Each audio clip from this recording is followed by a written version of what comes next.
Is now the time to retire? Perhaps not, says this guy. Hold on a second. This guy, Harry Margolis at Margolis, Bloom, and D. Agostino estate planning firm out of, I think it's Brookline, Mass. If you're familiar with that area. No one's ever dug a ditch who lives in Brookline, Mass. I'm saying that facetiously. I literally don't know. Now, this pisses me off once again, and it's a lack of the ability to think. Look, just because someone's a lawyer, they don't mean they're thinkers.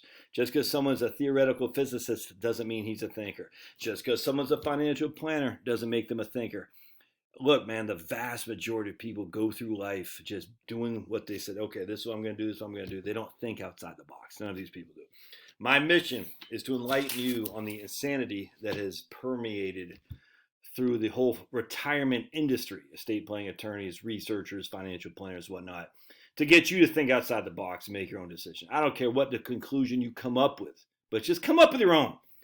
And it freaking ticked me off, this guy, because he had a picture of an older Alicia Munnell at Boston College. And again, I'm not going to share you this article because I'm going to bash this article, and I don't want to get copywritten. Like, how dare you use my stuff to bash me? That's happened to me before, and I'm not going to do it again. But I got it printed off right here, and you can. I'm not going to link the article or anything like that. I just recognize there are a lot of people who are well-credentialed who just aren't thinkers. They're just not, man. I knew a lot of people get mad at this. I'm just telling you, sorry.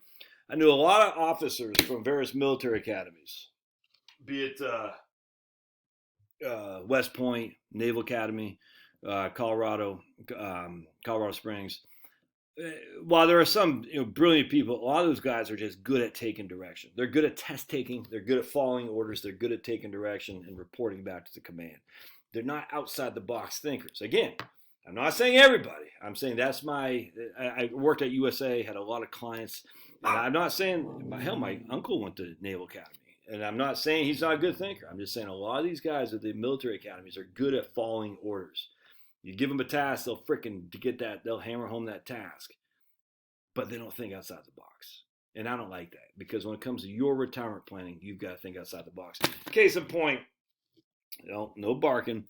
This guy, he had written an article about Patagonia or whatever it's called. They're so great. They're giving money to save us from climate change. Oh, I never used Patagonia before, but now I will because they're going to save us from climate change. Even though they're using forced labor in China and whatnot. Presumably, allegedly, I don't know. Well, I'm just saying, if you're not getting your textiles in America, who knows what the work conditions are for the people in China who are doing it. I'm just throwing it out there. Anyway, it doesn't matter. And so this guy says, I'm going to start buying a Patagonia, even though I don't spend a lot of money on apparel because I want to support climate change research. And then, so I looked up, because I looked him up and I said, what? And the one thing I recognize, he's a rich guy who likes to travel all around the world. And of course, climate change is due to CO2. We all can recognize, it's stupid, but that's what they say. CO2 now, methane and nitrous oxide. But basically, CO2 is a culprit. It's dumb. Literally, the evidence of that is waning at best. BDSMA is stupid. So I'm thinking, how do you fly around the world there, guy? To your various rich guy conventions in Davos and Switzerland and all these other places. How do you do that? Do you fly an airplane there? What's his name? Harry Margolis or Joel, something like that? Yeah, you probably do. How much are you spewing out in CO2 to fly around the world and do your world traveling? It's fake. It's just all fake virtual saying. All right, so let's go back to why it's not a good time to retire. As baby boomers are considering retiring, but can most afford to do so? Especially after this year's drop in the markets. Oh my goodness! The earlier run-up in the market since 2008 has encouraged many baby boomers to retire. But now we get inflation, COVID-19 recovery, and then we have a recently released study from something called the Global Retirement Index from something called Natixis Investment Managers concludes that 2022 might not be a good year, Josh. Why? Because given all the potential pitfalls, it could be one of the worst years to retire in recent memory. Markets are down, interest rates are still low, and inflation taking a big bite out of crime. Those who step out of the working world run the risk of taking retirement distributions from an already depleted pool of assets. At the same time, it's likely they'll have to take greater risks just to keep up. The U.S. ranks low in the, what the hell is it called? The Natixis Investment Manager Global Retirement Survey. The U.S. has become a tough place for most people to retire. Due to the absence of pensions. The absence of pensions. The percentage of workers for private companies with defined benefit pensions has dropped from 60% in 1980s to 4% today. Is that true? Does 60% of the population actually have pensions in the 1980s? Huh. Now, maybe a bunch had access to.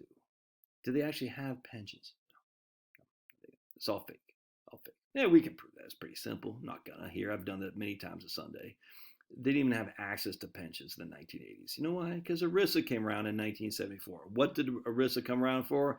Oh, because the pensions were going bankrupt under private businesses. It's so freaking stupid, man. I just like, again, this is like, it's just infantile to argue this stuff. It's like arguing with a life insurance salesman that says Mass Mutual is giving you a 6% interest rate. No, they're not. And I like Mass Mutual, but they're not giving you a 6% interest rate. That's a crediting rate before fees. It's like gross versus net. It's like I'm dealing with children here, frankly. It's so frustrating to me. But yet, the negativity sells. So if this guy wants to have people like me click on his article, oh my goodness, it's a bad time to retire. But let's keep going. Natixis ranks the U.S. as the 18th best country to retire out of the 44 so-called developed ones. The top 5 are Norway, Switzerland, Iceland, Ireland, and Australia. All right, let's see. They consider health, retirement finances, quality of life, and material well-being in its assessment. The U.S. ranks 17th in health. I don't argue with that. I went to the Jacksonville Jaguars game yesterday. I don't argue that there's a lot of people that need to lose some weight, that's for sure. 11th in finances for retirement. 21st in quality of life. Yeah, okay. And then, but this is what cracks me up. 30th. We rank 30th out of how many? We rank 30th out of 44 developed countries in terms of material well-being.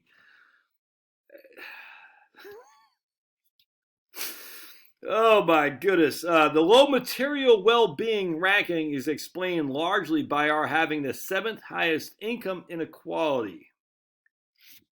Okay, so basically, other than Norway, we have the highest per capita income. I think Luxembourg and Norway. 8 million people live in Norway? How many people live in Norway? All right, so Norway is a population of Colorado. That's it. That's the country. U.S. has 330 million people according to Census Bureau data. And I don't trust the Census Bureau, but whatever. Let's go with it. 330. So I think we're a little bit bigger than Norway. What are the other ones here? Iceland. Okay, how many people live in Iceland? 1 million? That's Iceland. 361,000 people live in Iceland.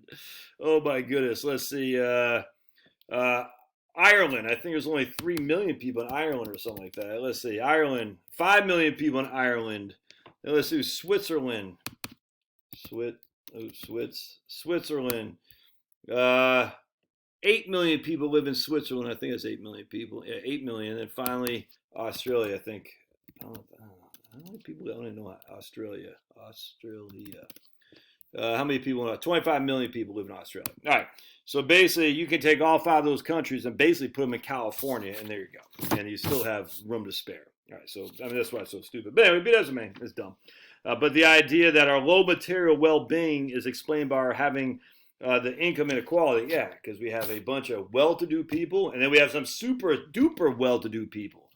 So our income inequality is lower because we have some real rich people, but the vast majority of Americans are kicking ass and taking names. Financial insecurity. The high inequality in the U.S. is a huge challenge. It means that some baby boomers will be financially secure, but many more won't be. We'll see some evidence on that. Oh, what evidence they give us? The 2019 Center for Retirement Research study that says American workers face $7.1 trillion in retirement savings shortfall. Oh my goodness, $7.1 trillion, Josh. How dare they? The run-up in the stock market prior to this year didn't even help much, says Alicia Manel. She says in Bloomberg, The people who profited from that were people who weren't at risk to begin with. So what should baby boomers do? Many have taken the most important step. They should keep working. Take Social Security later. Keep working. Take Social Security later. All right, so let's take a look because I destroyed. This is what I'm talking about, man. I'm going on a mission from God, as Rush Limbaugh used to say, to destroy the Center for Retirement Research and their false narratives of retirement planning. Because we got this article right here. I just destroyed it. I killed it. In a video I just did here not too long ago. When did I do this video? About like a month ago or something like that. I think it was in August. Now, I've done this video a couple times. And I'll continue to do it. I'll continue to destroy the people that call it the Center for Retirement Research with a freaking... Look, I got another one up here. Oh, don't have it up there anymore. Dag nabbit. I think I do. Anyway. Did I get rid of it? No. Right there. There it is. I'll destroy this one here too. I've destroyed them. I'll destroy them. I'll keep taking them. I'll take them all. Because they're false. It's false. It's if you actually look at the data, I don't know why they do this. I mean, I do because they're funded by these big insurance investment companies and big liberal organizations that want single payer for everything and you not to have any freedom. You just to be like a little Prussian kid in school where we put our... I'm going to pledge allegiance to the flag, and they're going to tell me what to do. The little Prussian model of public education from the 1890s that we got, the Horace Manns and whatnot. By the way, did you know what we used to do to pledge allegiance? It used to not be this. It used to be that. Did you know that? Interesting, huh? They want good citizens. And when you have freedom, you're not a good citizen. And freedom, not having to work for the man, but actually having your own control of your own money, what does that do? That means you have the ability, you've kept the ability to think for yourself and do what you want to do as opposed to listening to them. Think about it. If they said, Josh, we're not going to give you your pension unless you do this. The jabba. You're going to do that. You see what I'm saying? That's what they want. They want to tell you got fluoride your water. You got to take the jabbas. We're going to put statins in the water. We got to do, freaking 3 hours of mandatory training to be a good citizen, even though I'm 65 years old, to narc on your neighbors if they're not being good citizens. If you don't clap for the NHS, as what happened in the UK, we're going to narc on you and report you to the police. That's what they did in the NHS in the UK. For the TikTok dancers, TikTok nurses and whatnot at the NHS. Freaking nuts. So my mission is to bash this and bash the people who write this because it doesn't take much to think outside the box here. This isn't rocket science, dudes. Basic thinking, but people don't want to do it because they don't want to rock the boat. There's too much money to be had to permeate the fear, and it freaking pisses me off. I used to be a lot more kid gloves with these people. No more, dude. I got nothing to lose anymore. All right, we'll see you.